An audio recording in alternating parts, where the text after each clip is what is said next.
Okay, welcome back. Part 2 of reloading 8.6 Blackout. This 8.6 Blackout series is brought to you by Varog Brass, available at Milford Munitions. Use code EagleRun23 there, and that will make you happy when you go to check out. Let's get, let me cut ahead here and we'll pick up where we left off. All right, so that's where we're at on cases. Let's talk about projectiles. So here we have a 300 grain Sierra Match King. We're seeing this pop up in a lot of the ammo that's available on the market. Discreet was making this subsonic. I believe that Callaway put out some of this as well, and probably some others as well. So I've probably loaded maybe 100, probably just over 100. This box is open, so I've probably taken 10 or so out of there. The 300 grain Match King is a great bullet. This is not necessarily your best hunting option, as it's pretty much just going to poke through almost anything. I set up as many as 5 or 6 water jugs, and it just went right through all of them. Not a lot of great expansion out of this, but if you're looking for something to plink with, this would be a great option. Now we're going to skip around here just a little bit to talk about a supersonic load. There's not a lot of supersonic data out there. Not even a lot of guys are shooting this caliber supersonic, which I think will probably change once we just kind of have some more years go by and there's some more experience out there. So what we have here is a 210 grain Barnes, and this is the TSX, not the TTSX. There is a tipped version of this bullet, and I don't necessarily, some people have said that it's had some baffle strikes and things like that on suppressors.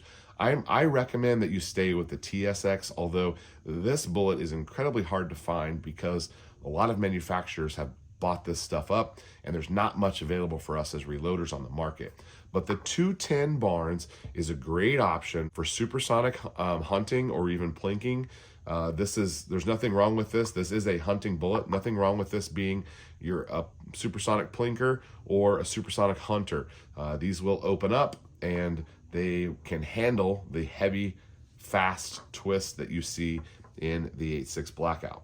5,000 RPM, even more on a 16-inch barrel, is a lot for a bullet to take, and we're really seeing this caliber push bullet development and performance in a potentially good way that will spill over to even other cartridges and other calibers. Now over here is a 205 hammer bullet, and these are the last 3 that I have left.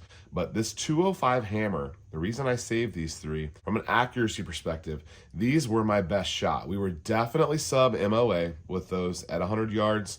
I shot several boxes of them, over 100 rounds of them. I had a good load. I'm good to go with this. If I needed to go load up 205s, I could punch this in with what I already know, and I know that it'll perform for me. I do like the 205 hammer bullets. All right, so let's bounce back over to a subsonic reloading.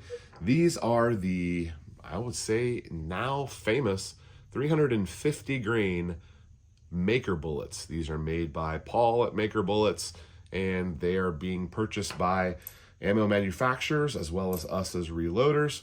Big, giant, heavy bullet, bigger than the case. This is 350 grains is just absolutely massive. Really cool bullet design. It's got the slits in it that cause these petals to open. You guys have all seen that 8.6 Blackout just spinning through the ballistic gel. It was most likely a Maker bullet when you saw that. The fracturing subsonic that Gorilla has kind of opens up like that too. And I'm excited about this bullet. I have not loaded up 350s yet. We've just got these in, and we're going to be running them through those shorter barrels that you saw in yesterday's video. And I'm excited about this. This is going to be really cool. But I don't know, I'm not convinced that 350 is the way to go. All right, we'll leave this 350 here for comparison and enter the 300 grain from, I don't know if I can say who these are from. Enter the 300 grain bullet that we have just got in, and I cannot tell you who this is from yet, but they are making a 300 grain, different profile altogether. It's the same size as the 350, but it's 50 grains lighter, and you can see that in the taper here at the end of the profile. These have a little flat tip on them, and the idea with these is that they do open up, but not quite as much as these.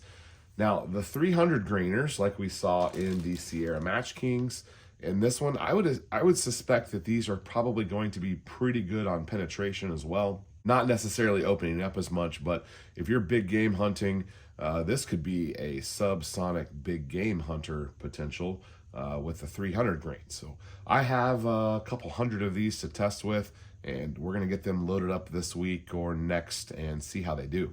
It is my suspicion, one that is shared by the maker of these two projectiles, that something in the 320 grain range is actually going to be ideal for a couple of reasons.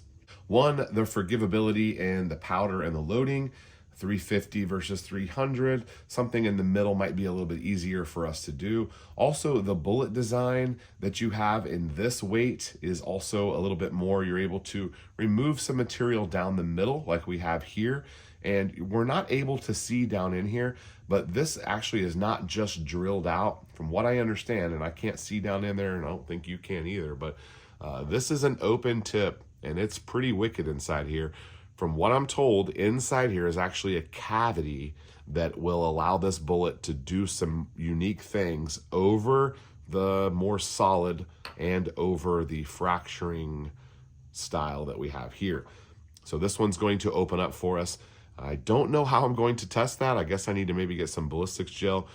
For now, we're going to test these for speed and for accuracy.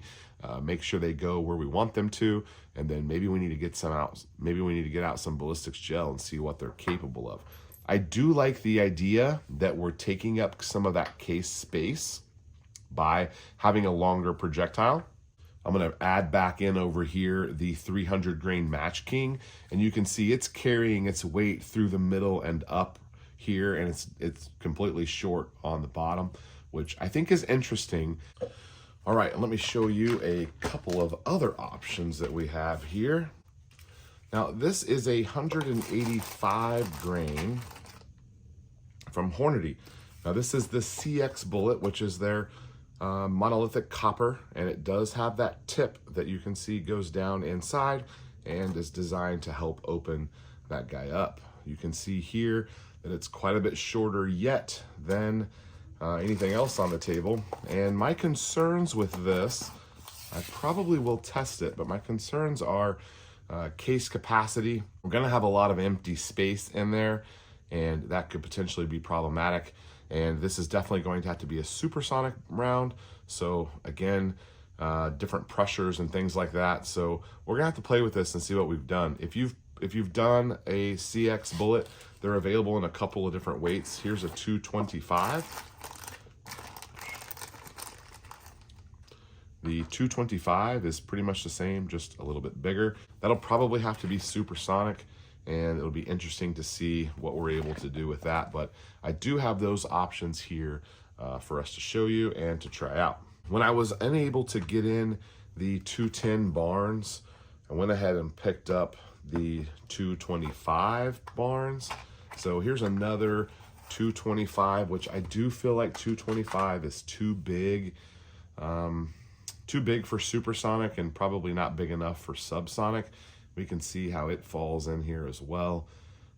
Case issues here, we're not taking up as much case capacity, and the different powders that we do, we might be limited on what our capabilities are with that bullet there. I don't know if you've heard of Backcountry Bullets, but they sent these in to me a long time ago, and I was never able to do anything with them. These are a really interesting design as well. Very open on the inside, and I believe these weigh 185. They're about the same weight as the Hornady CX 185, and you can see it's just pretty stubby right there. The reason I hadn't loaded these yet was I just didn't know what to do with them. So if any of you have any experience with some of these lighter loads, hit me up, eaglerun23@protonmail.com. We can kind of play with a couple of different options here for supersonic. And then someone always asks And this guy was actually brave enough to send these in to me. I actually don't remember his name, unfortunately, and I haven't tried these out yet, but he sent me a bunch of different castings, and here is a 338 cast bullet. Now this is very light. Compared to the lightest one on the board at 185 grains, this is less than that. So some problems here I could foresee. This thing will probably just shred when it goes down that 1 and 3 twist. I would not try to save myself on a cast bullet and ruin my suppressor. That would be pretty tragic. Not into bullet casting, so I don't know much about what the capabilities are, but given that there's some other options, I probably won't try a cast bullet, and I probably won't try it suppressed either. Just probably not worth a $1,500 can. And then my last option here on the board.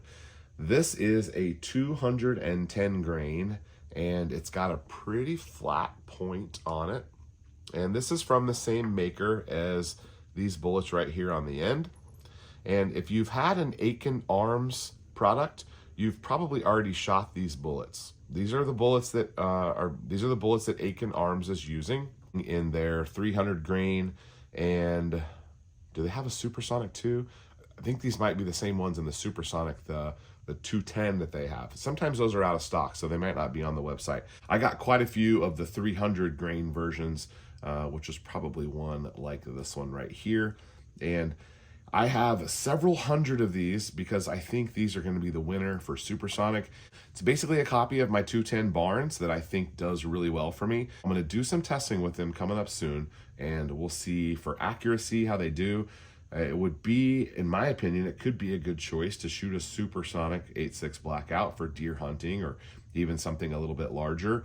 You're not going to get the suppression and the quietness out of the fatter bullets at the subsonic speeds. But of course, the magic trick, the party trick at the end of the day is a big 300 plus grain shooting at subsonic suppressed. That's the ticket. That's the party trick for this caliber. All right, I'm sure I've missed something here, guys. Let me know in the comments. I hope I helped you guys out a little bit. If I got something wrong, let me know. And we're going to get to reloading here shortly and test a lot of this stuff and see how it goes. All right, I know you're here for it. Thank you guys for watching. We'll see you next time.